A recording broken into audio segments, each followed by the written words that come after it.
So welcome to the fifth and our penultimate presentation in the 2021 Faculty Lecture Series.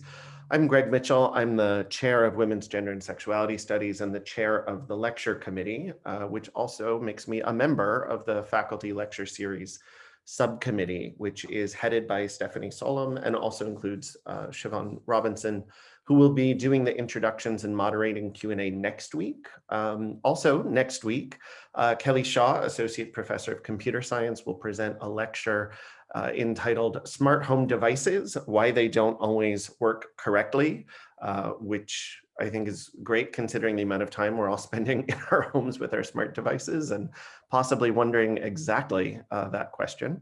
I also would like to thank Patrick Gray for technical support and Carrie Green and Veronica Bosley for their support in making this event happen today. The Faculty Lecture Series, as many of you know, was founded in 1911 by Catherine Mariotti Pratt, the spouse of a faculty member who wanted to relieve the tedium of long New England winters with an opportunity to hear Williams professors talk about issues that really mattered to them. From these humble and lighthearted beginnings, the Faculty Lecture Series has grown to become an important forum for tenured professors to share their latest research with the larger intellectual community of the college. I would also like to let you know that the college's YouTube channel does contain an archive to the recorded lectures, so we can perhaps drop a link to that into the chat. It is also televised on Willinet, both right now, but also you can look on their website under lectures and forums for about the next month, I believe, and find all of the Faculty Lecture Series on there. Lastly, you can submit your questions for Owen for the Q&A at any time during the talk if you use that chat function. You simply type those in and I'll draw from those during the Q&A. No one else sees those as they come in, and I apologize if we don't get to everyone's questions. You can also, if you prefer, once we get to the Q&A, to raise your hand if you would like to do the question yourself live. We're also open to that. But without further ado, let me introduce our speaker. Owen Ozier is an associate professor of economics at Williams College.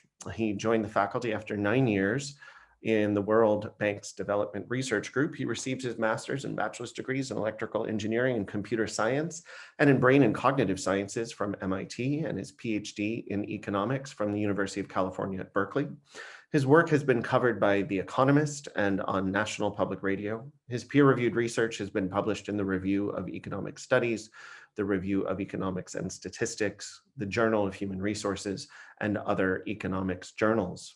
He has also published recent work in leading child development journals, including Developmental Science and Early Childhood Research Quarterly.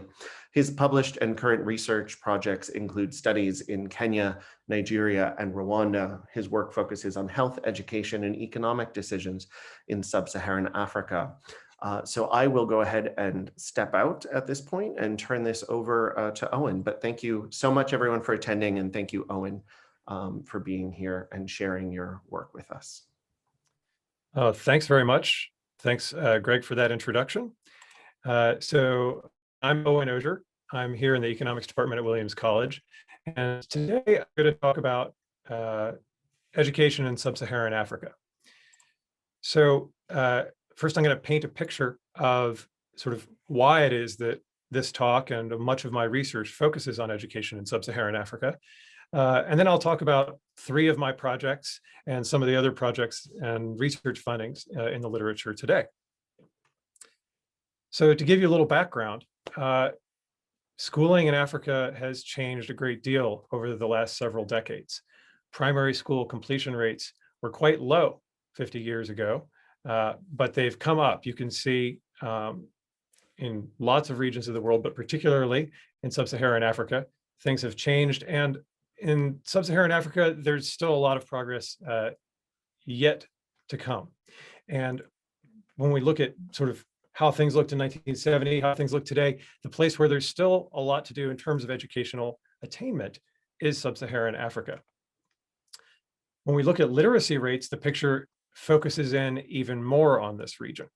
So here you can see, this is from Our World in Data, literacy rates around the world, and the places where you really see a gap sort of right there in the middle of the map.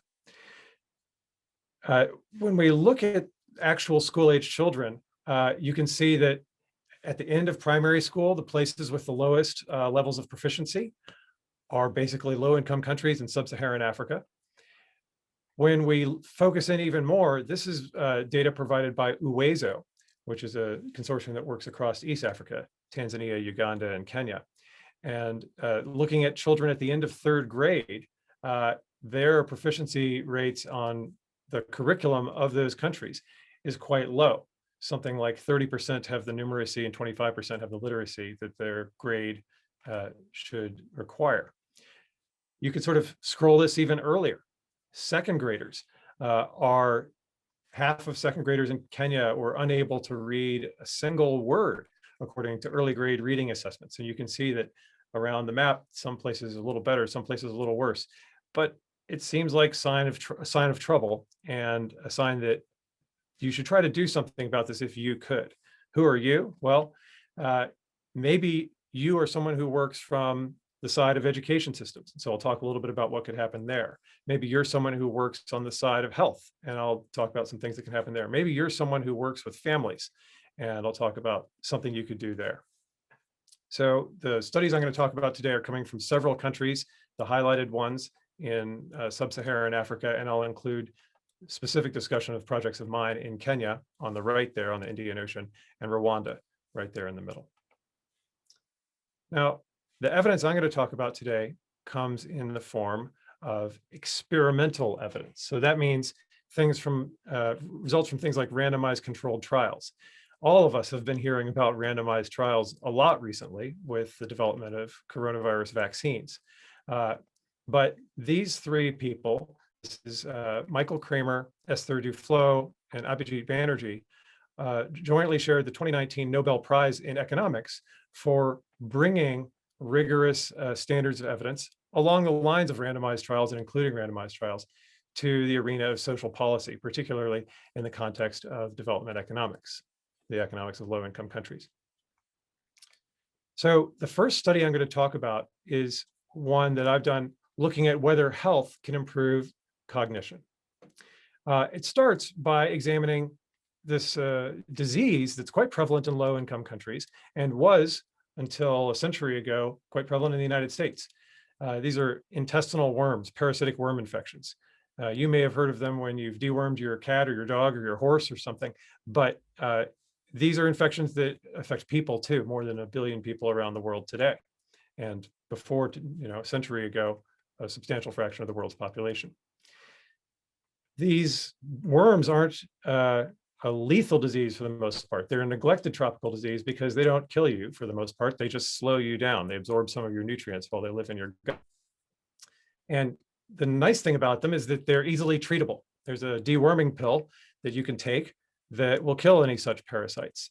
It's quite inexpensive.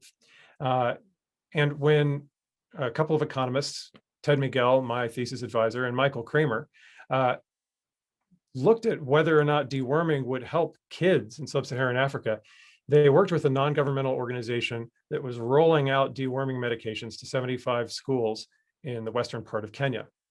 They found that deworming school-age children improved school attendance by 25%. That is to say, it reduced school absenteeism by 25%. And it had large spillover benefits. Even if you weren't in school on the day that the drugs were delivered, or if you just lived in a nearby school or you went to a nearby school, you could benefit. And this is evidence from a randomized trial.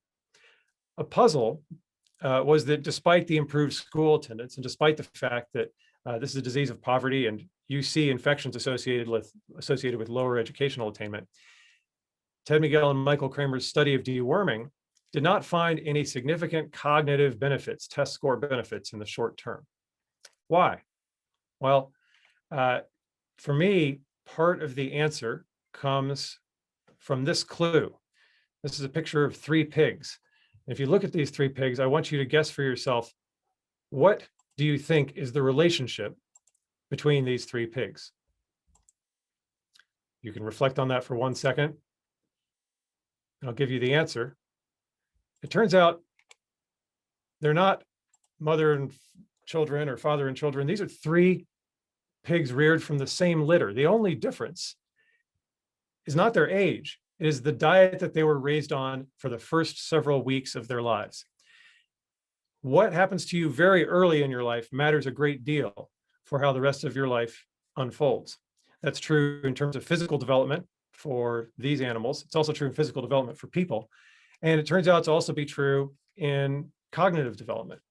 So could it be that the school-age children who were dewormed in Miguel and Kramer's study were actually a little bit too old to have benefited from an intervention in a critical period?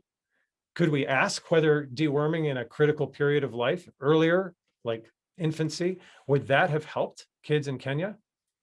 The key to unlocking this turns out to be externalities. Externalities are what economists call spillover benefits, that if I get something, you may benefit, or if I get something, you may be harmed. We can think about this in the context of coronavirus. The more people that get vaccinated, others nearby will benefit because of reduced reinfection. And the same will be true of worms. If I get treated for worms, then I'm not going to be able to pass that infection on through the soil and through other means of infection. You can't pass it directly person to person. If I get treated, you're going to benefit. And that means that Miguel and Kramer's trial in Kenya, where they randomized with the help of this non-governmental organization, they randomized the rollout to different schools. Even though it was school-age children who received deworming drugs, the infant siblings and neighbors of those school-age children will have benefited from the externalities.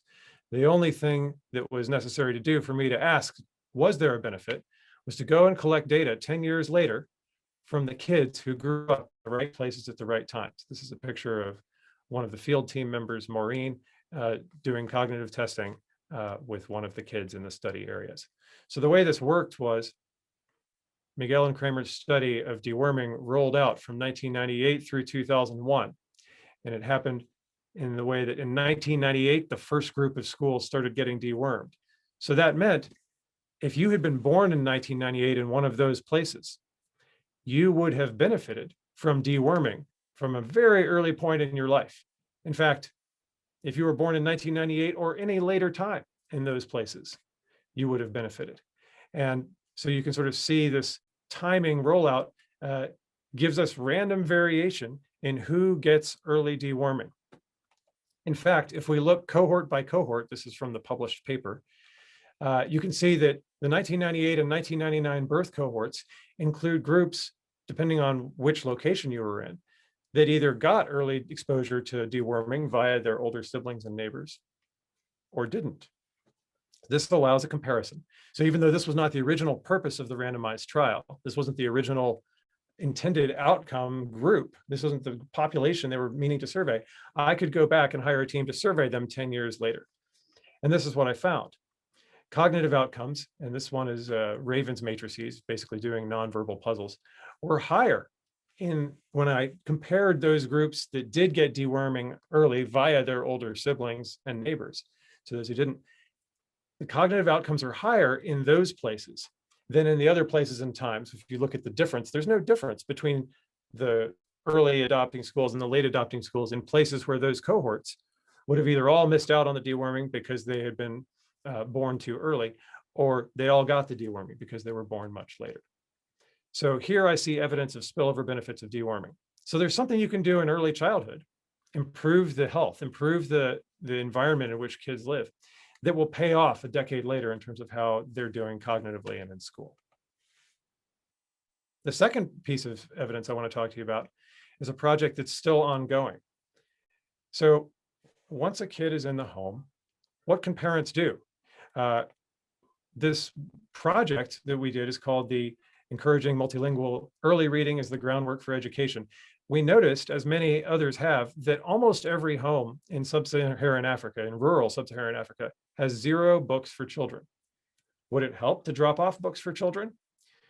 We worked with an NGO and we worked with a publisher in Kenya that had its own children's books to distribute books to homes. The books were originally written in English, but we worked with the publisher to adapt the books to local languages. So here are the covers of a few of the books. They're stories about children, for children, and they're fun to read with kids. What happens when you drop these off off in homes. Well, before we did, we wanted to talk to parents about what it would mean to read with their kids, that it isn't like this necessarily a lecture format. It's something where a kid can stop and ask you questions and you can discuss the pictures. And a crucial element of this is that a substantial fraction of the parents in this area were not literate themselves. What could they do with the books? Well, as you saw, the books are full of pictures. So you can simply talk about pictures with your kids, and that will actually improve their vocabularies as much as reading the text of the book necessarily. So we dropped off the books, we did this brief training, and what we found is that in the short term, it improved the frequency with which people read with their kids. We verified that the kids knew the stories, so they had been using the books. And most encouragingly, if you look at the bottom bar of this graph, children's vocabulary increased, and it increased more among the children of illiterate caregivers than among the children of literate caregivers. So exactly the place that we had been worried the benefit might be the least, it was the most. So that means this intervention is working to reduce inequality in the level of preparation that kids have coming into primary school.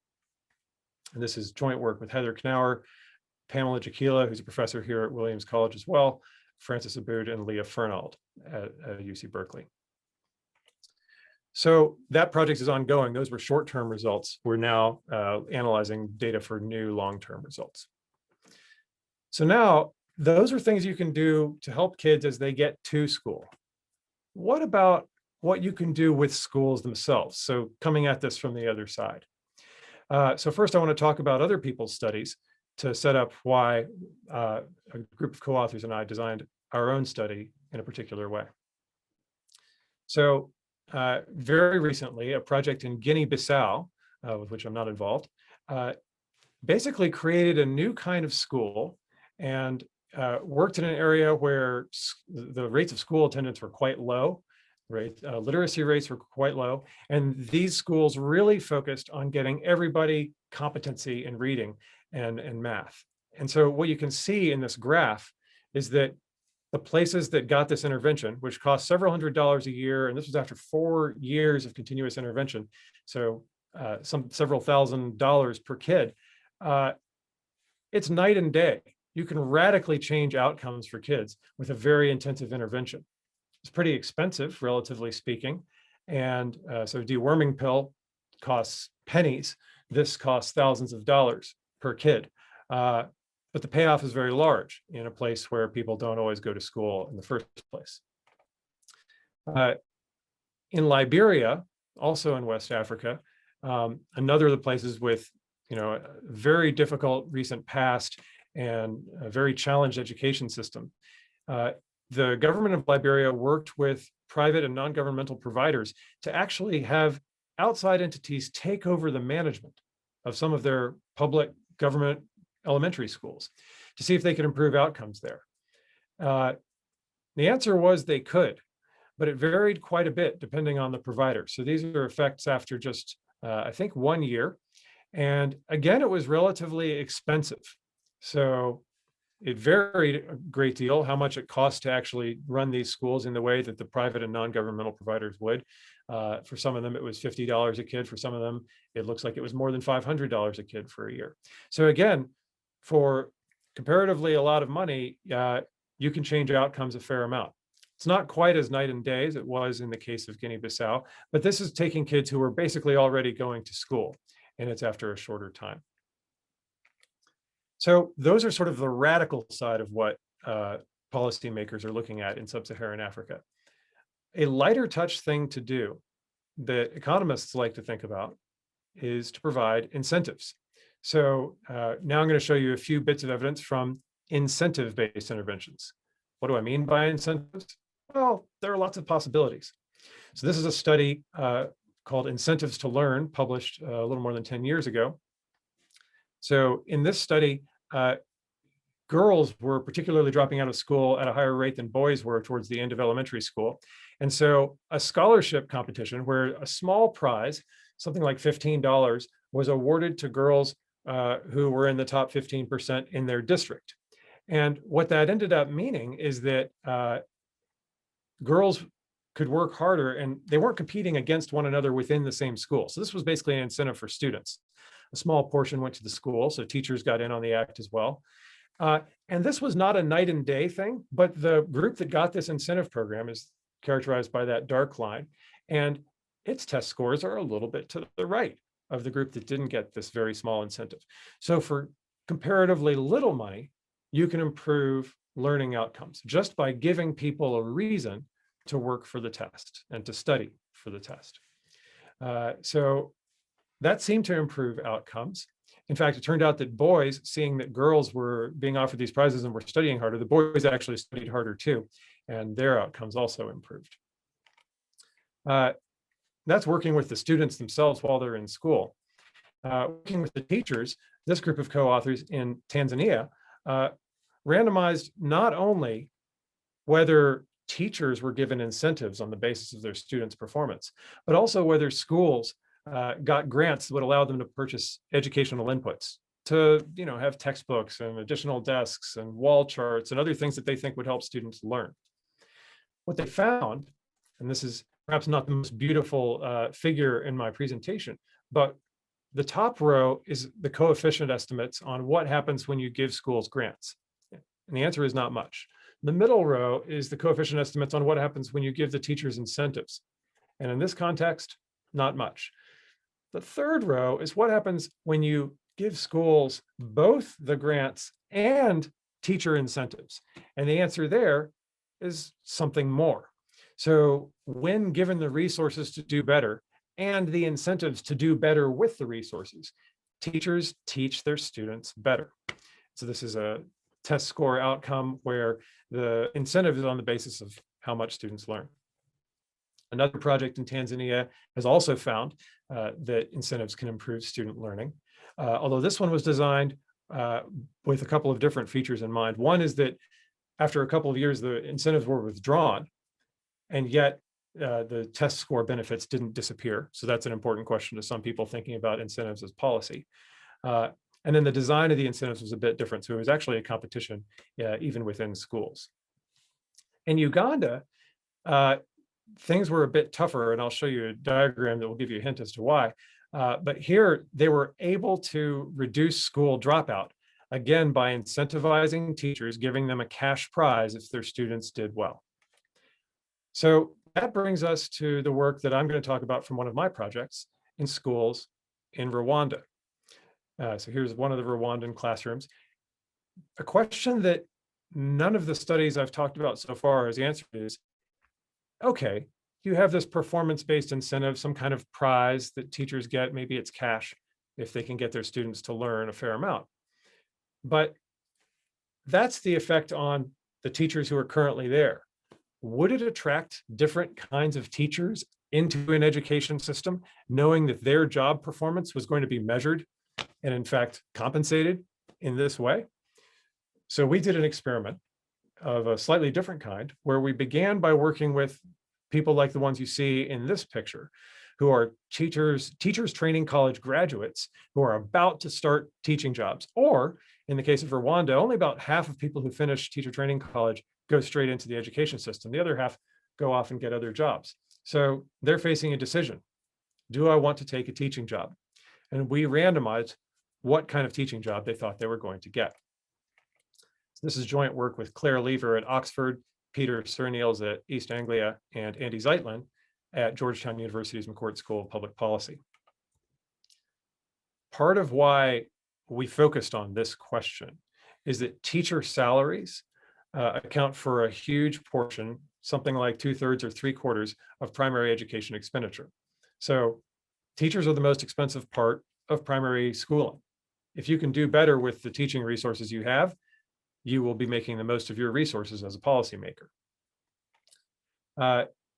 And yet, despite teachers costing the most of any input in the education system at the primary level, teachers aren't necessarily even there.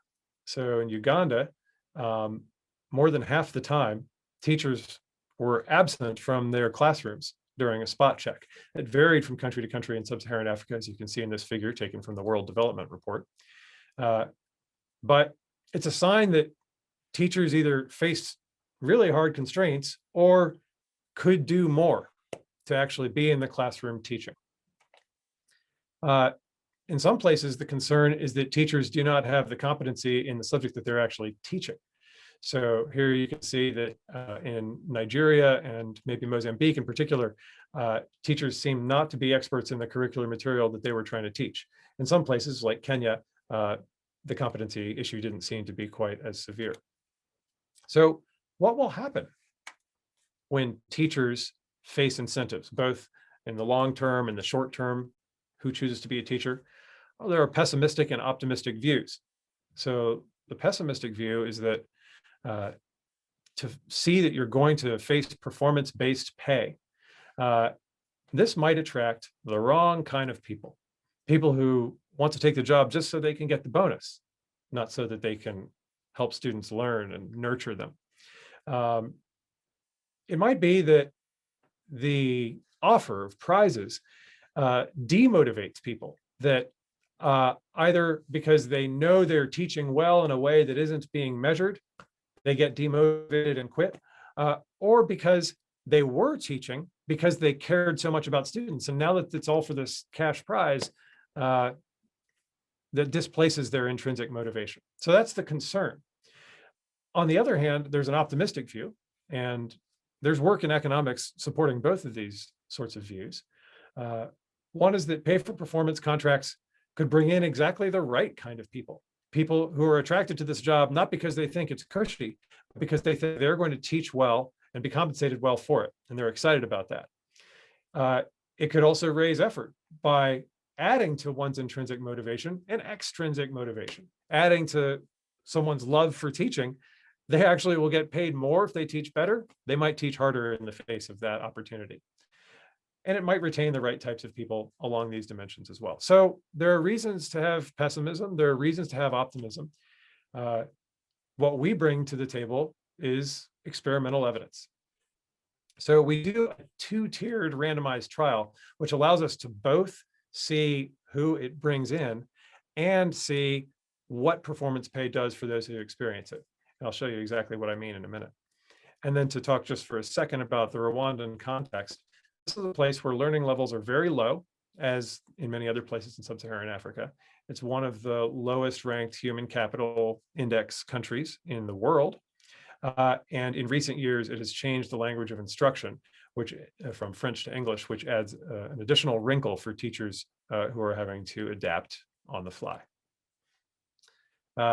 We designed this system to work in the context in Rwanda. As it is, there's a system in Rwanda where 3% of civil servants' pay is flexible and is determined on the basis of some measure of performance. It's called imihigo. But in that context, teachers didn't yet really participate in that system. So the rest of the government civil service did. And the question was how to make that work in the context of education. So here's what we did.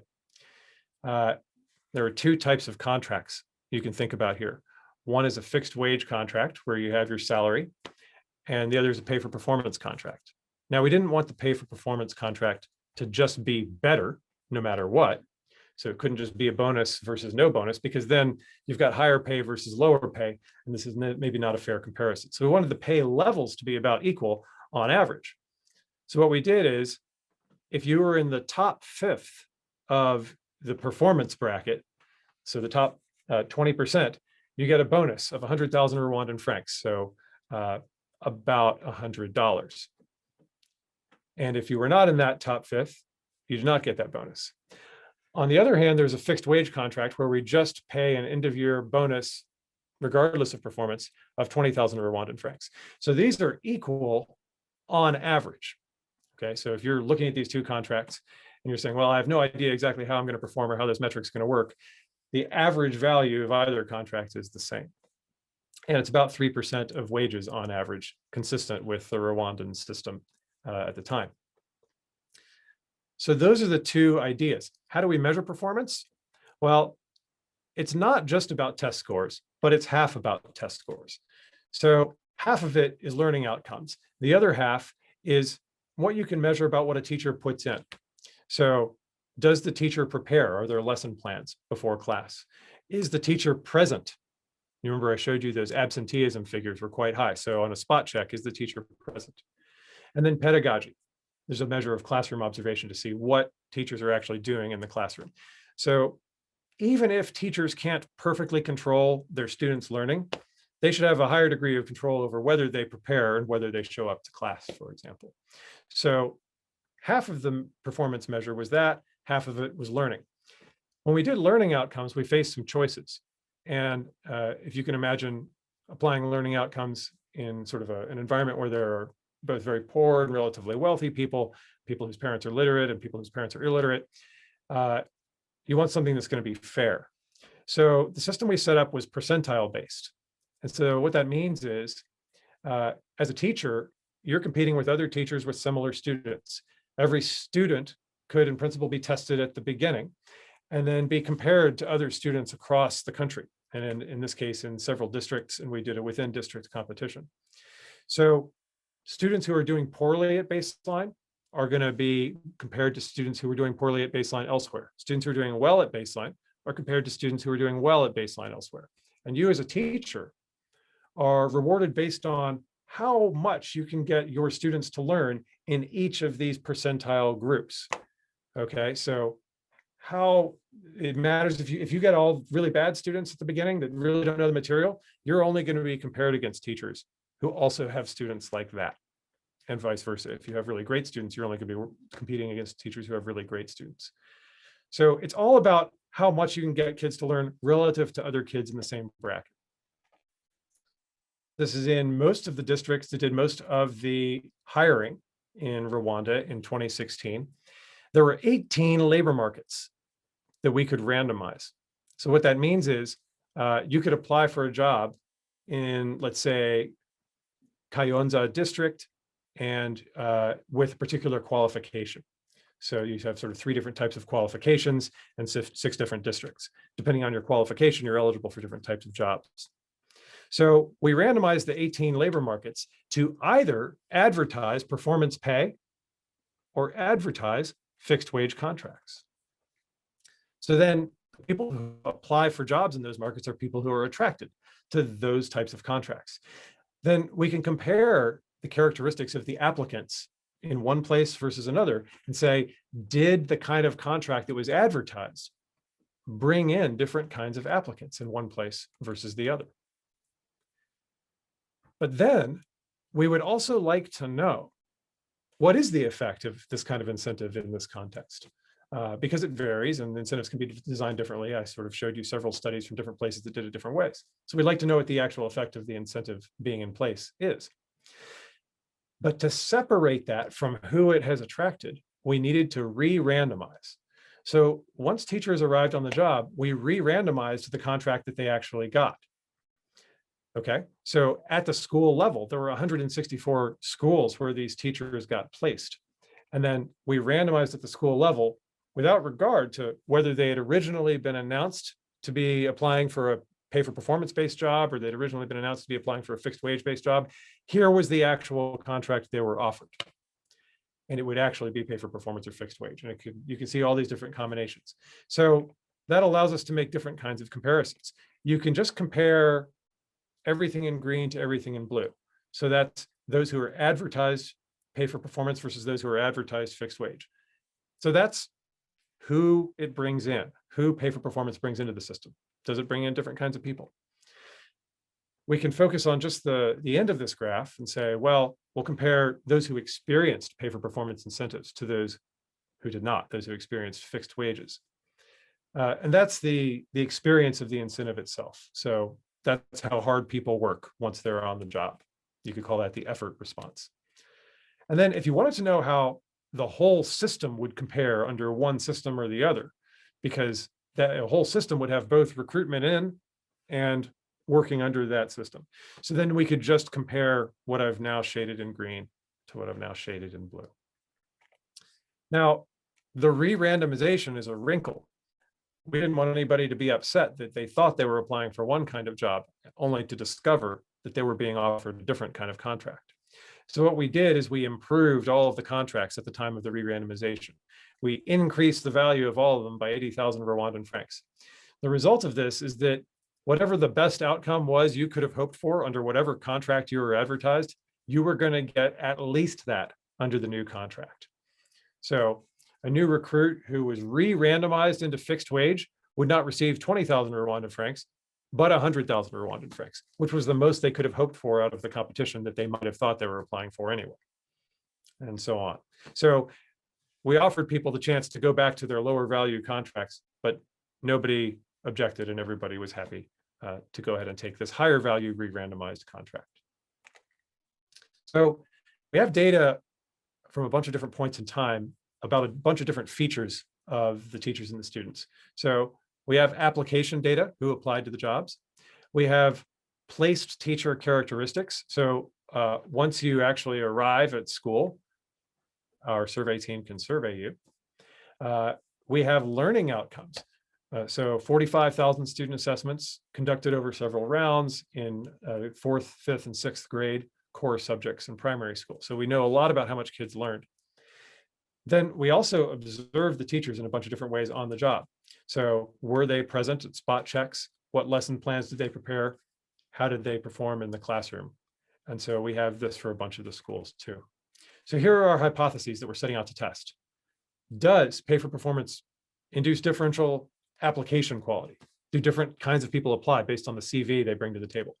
Hypothesis 2, once they arrive in school, does the pay for performance contract offer attract people who have different skills that you can measure when they get there that aren't on the CV?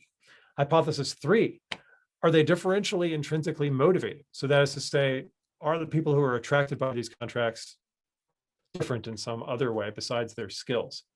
Hypothesis 4, what about how much it gets their students to learn? Does performance pay attract higher performing teachers in this regard? You can only know once you actually see them on the job. Hypothesis 5, what about the experience of the incentives? Does the fact of experiencing the incentives get teachers to teach more in this context? And hypothesis 6, along what dimension of the metric? So is it the learning? Is it the preparation? Is it the presence? What is it that teachers do differently? Do they do anything differently? Here are the results. In terms of composition, we looked at the CVs of people who applied to one kind of job versus the other. And there was no difference. These are cumulative distribution functions, a red line and a blue dotted line. The red line denotes the pay for performance group. The blue line denotes the fixed wage group. The lines are almost exactly on top of each other. There was no measurable difference in how well the applicants did coming out of teacher training college. Then once they arrive on the job, so while we had thousands of applications, we only have hundreds of teachers who arrive on the job. So these lines get a bit more sort of wiggly. We don't see any difference in terms of the measured skill of teacher ability. So we asked teachers to basically do a competency assessment when they arrived at school. And we don't see any difference in that by pay for performance versus fixed wage advertisements. So it seems like it brought in comparably skilled people. When we then ask, what about intrinsic motivation? It's tricky to measure. So what we did is we played what's called a dictator game. So a teacher who's participating in this game gets some amount of money, let's say $10, and they get to decide how much of that they want to keep for themselves and how much of that they want to give to somebody else, in particular, an anonymous student at the school or in the community where they're going to teach, how much do they want to keep for themselves, the teacher, versus how much do they want to give to this student in terms of school supplies. So we see a little difference here. The red line, again, is the pay for performance advertised group. The blue dotted line is those who thought they were applying to fixed wage jobs. The red line is above the blue line. What that means, if you look at the left sort of y-axis of this graph, is you can see that more of the red, that is pay for performance teachers, chose to keep all the $10 for themselves, about 37%, compared to only 30% of the fixed wage teachers who chose to keep all of the $10 for themselves. So it seems like advertising pay for performance might have attracted slightly, you could say, greedier teachers. So maybe this is exactly one of the pessimistic concerns, that it's brought teachers who are motivated by keeping money. But what will they do once they're on the job? So we've seen a difference in who it brought in. So now we start to see what kind of student learning it brought about. And here we see that the red line is a little bit to the right of the blue line. It crosses over back and forth, but towards the right end of it, it moves a little to the right. So if anything, we can say it doesn't look like the pay for performance teachers are worse at teaching. If anything, they seem slightly better at teaching. This is pooling the first year and the second year. This picture becomes a little bit clearer in the second year. It seems like they actually get a little better at teaching in the second year compared to their fixed wage advertised counterparts. So maybe it did bring in people who were just a little bit better at bringing about learning. Okay, but what about the actual experience of learning? So here we're going to put everything together, and I'm going to show you a graph that sort of summarizes the findings. In the first year, not much happened. We did this experiment where we did these incentives for 2 years. We don't see big effects in the first year. In the second year, we can see that in the yellow bar, experiencing pay for performance, actually working with a performance-based incentive where you're going to get a bonus if you teach your students and they learn well. It looks like about 0.15 or 0.16 standard deviations of learning more for the students of teachers who were working under performance pay than students of teachers who were working under fixed wage. So 1/6 of a standard deviation of student learning. It's not bad. The people who were advertised performance pay teach a little better as well. That's about 0.04 or 0.05 standard deviations.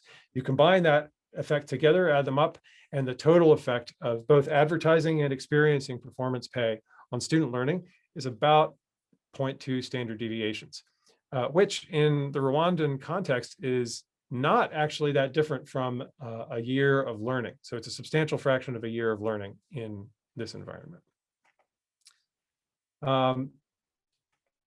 I'm running a little low on time, so I want to talk about where that effect came from. We see, so this is a sort of an ocean of numbers. The top row is coefficients on advertised pay for performance. Then the next row down, so you've got brackets for a confidence interval and parentheses for a p-value to say whether this is significantly different from 0. The next row is the effect of experiencing pay for performance. So just focusing on that row for a moment, we see a gain on the summary metric. That gain is driven by an 8 percentage point increase smack in the middle of the screen in teacher presence, even though, even in the fixed wage group, 89% of teachers were present at a spot check. That goes very close to 100% among those who experienced the pay for performance incentive. Student learning improved, as I already discussed, and it actually looks like they might have done better in terms of their sort of classroom observation performance. We don't see anybody different leaving. Nobody seems to get discouraged and leave as a function of experiencing pay for performance. Nothing statistically significant here. And so we've dug into these findings a whole lot more, and I could answer questions about this. But the bottom line is, in this experiment, given the resources that education systems have, adding pay for performance does change a little bit the composition of who applies for jobs, but only a little bit. And it does seem to draw in people who are more money oriented. This doesn't seem to make them less effective teachers, though. If anything, it seems to bring in slightly more effective teachers. Pay for performance improved teacher effort, notably in terms of being on the job, not missing, like not being absent, and also in terms of their pedagogy. This resulted in student learning. So within the effort effect was 0.16 standard deviations. And if you combine it all together, you get 0.2. So the idea here is, even with a very small fraction of pay, 3% of pay in play, incentives can work and can encourage teachers to do better. There are systems out there with much stronger incentives. There are systems where if you do sufficiently badly, you get fired. There are systems where the bonuses are much steeper or present at other points of the distribution. But even this very modest thing can help students learn in one of the most challenging contexts to learn in Sub-Saharan Africa. So I'll wrap up there. If you want to know more about any of these papers, I have a few different websites, but there's a lot here at owenozier.github.io. Feel free to check it out and read more. Thanks very much. Thank you. So I'll give people a moment to either formulate a question in the chat or to raise their hand if they'd rather speak themselves. But in the meantime, I'll go ahead and get the ball rolling with one. So I have a question for you about who reads to the children if the main caregiver is illiterate, and also as sort of a follow-up to that, is the main caregiver always the mother? Great. Let's see. So one of the questions there is, so this is about the first or sort of the middle study I talked about, the ongoing research about children's books. And so there, the main caregiver is usually the mother, though it's quite often a grandmother. So adults will work in town or something like that, and the kid will stay with grandma for a lot of the time while the adults are working. So there's sort of these multi-generational family setups. But who reads to the kid? Well, it could be the mom, it could be the grandma, it could also be an older sibling. So older siblings do a lot of care for younger siblings, particularly big sisters. So it doesn't have to be that, on the one hand, it could be an illiterate parent just talking about the pictures with the kid. And on the other hand, it could be a literate parent or a literate older relative or a literate big sister or big brother, more often a big sister who could be reading with these kids. Mm-hmm. And I don't see any hands up yet, so I'll just keep going myself. Fine. So does it to return to the latter portion of the talk, does it have to be a tournament where only the top teachers are winning anything? And year after year, wouldn't this just eventually lead to like teaching to the test? So one of the nice things about the setup that we did is that if you do a proficiency-based measure, let's say you incentivize the fraction of students, you get paid according to the fraction of students who can read a sentence, something like that. There are a couple of issues with that. One is, if you've got students who can already read a sentence, you're not facing any kind of incentive to teach them because they're already past the post. If you've got students who couldn't possibly get to read a sentence this year, they're too far behind, they don't even know what letters are, you can't really do much with them either in the time allotted.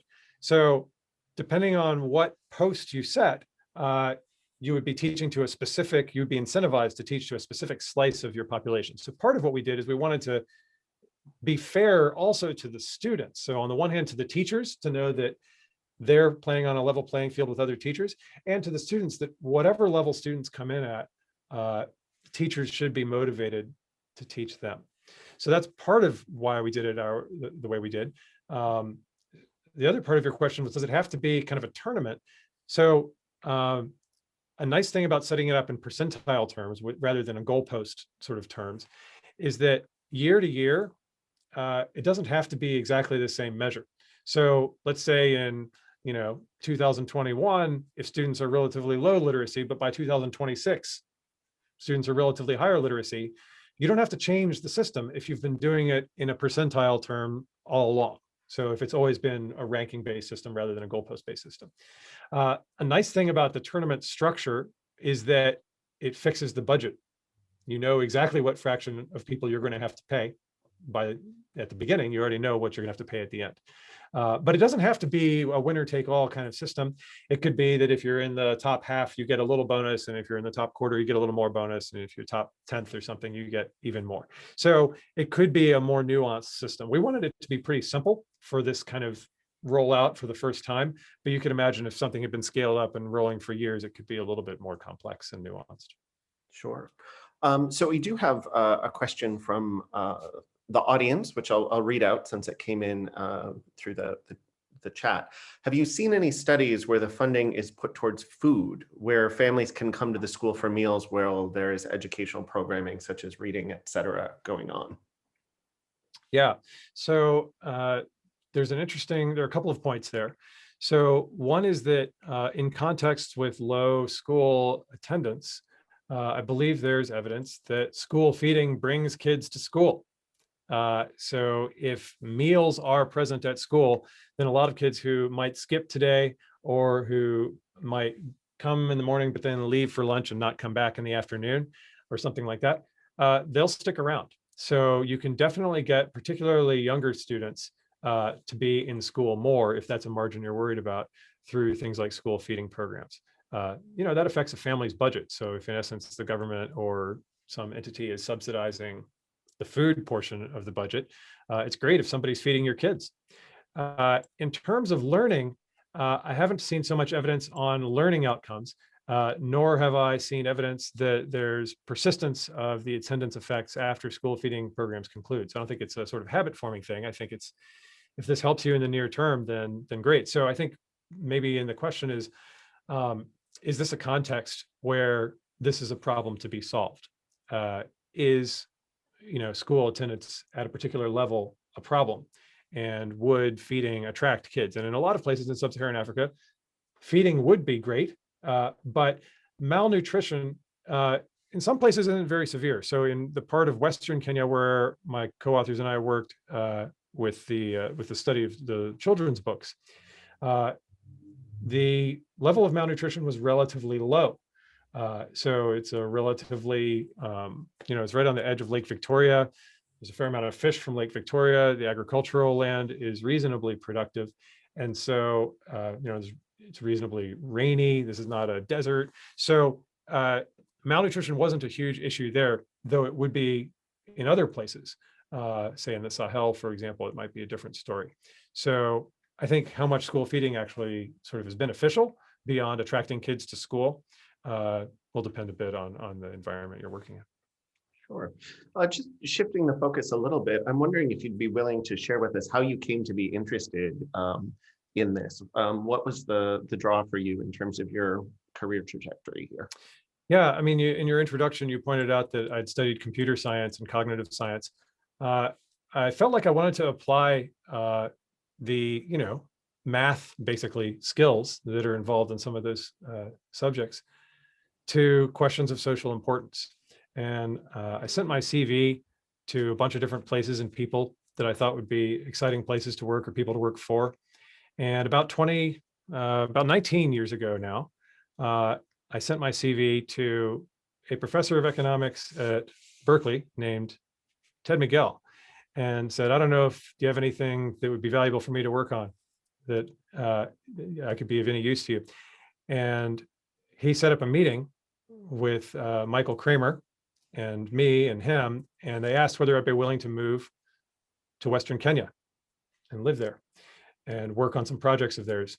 So about 18 years ago, I moved to Western Kenya and worked for Ted Miguel and Michael Kramer and a little bit for Esther Duflo as a research assistant on some of their projects. And through that, I sort of found a way to apply what skills I had to questions that I thought were important and that they thought were important. And that has held my attention for the decades since. So I went to do my Ph.D. at Berkeley with Ted Miguel as my thesis advisor. I took the job at the World Bank, working in their research group. And I got to see data from all around the world and try and encourage better policy in lots of different places. And now here at Williams College, my research continues, and I'm excited to be a part of the Center for Development Economics here. So that's my life story. That's great. We do have another audience question, which is, could you talk a bit about how the Rwanda study came about? How did you and your co-authors work with the government on this pay for performance contract? And is this Rwanda specific? It's hard, right, to pay civil servants based on performance. Yeah, so one of my co-authors, Professor Andy Zeitlin at Georgetown, was at the time the International Growth Center's lead academic for Rwanda, Claire Lever, and also particularly Professor Peter Surniels. So Professor Claire Lever is at Oxford, Professor Peter Surniels is at East Anglia. They've been doing research in Rwanda for a number of years. I've been doing research in East Africa and for a number of years. So they actually had a long running conversation with the government of Rwanda that I got to join in on. And Rwanda already had the idea of pay for performance, but what you can see from the studies that I discussed is that lots of different governments would be willing to entertain top-ups to their existing pay systems of pay for performance. Now, in many places, teachers' unions and other political forces may obstruct harsher measures as a function of performance, but to give a small bonus is usually not too objectionable. So we worked really closely with the government of Rwanda on this. Some of these experiments that I talked about are less closely tied with government. Some of them are done by NGOs. Some of them are done sort of by researchers designing something. So I don't think it's Rwanda specific to be able to pay a bonus. I would say that the dialogue with the government of Rwanda was more extensive than it might have been in some places. And that was part of what brought about the non-student performance elements of the incentive. The idea that part of the incentive, part of the performance measure should be based on what you can see teachers trying to do, regardless of what happens with the students. Did the teacher show up? That's important. Did the teacher come prepared? That's important. Things like that were important to the government of Rwanda. And I don't know if they would be as important to other systems, but it was certainly a result of the conversation with the Rwandan Education Board that the incentive that we tested came out looking the way it did. Okay. Well, so I don't see any other hands up and I don't see any other questions in the queue, and we are just about out of time. So I think I'll just go ahead and let everybody be released to go out and enjoy the beautiful day. But thank you so much, Owen, for sharing this. This was really fascinating, I think, for everybody. Thanks, Greg, for hosting. Thanks, everybody, for coming. Thanks. And don't forget to tune in next week, everybody. Thanks.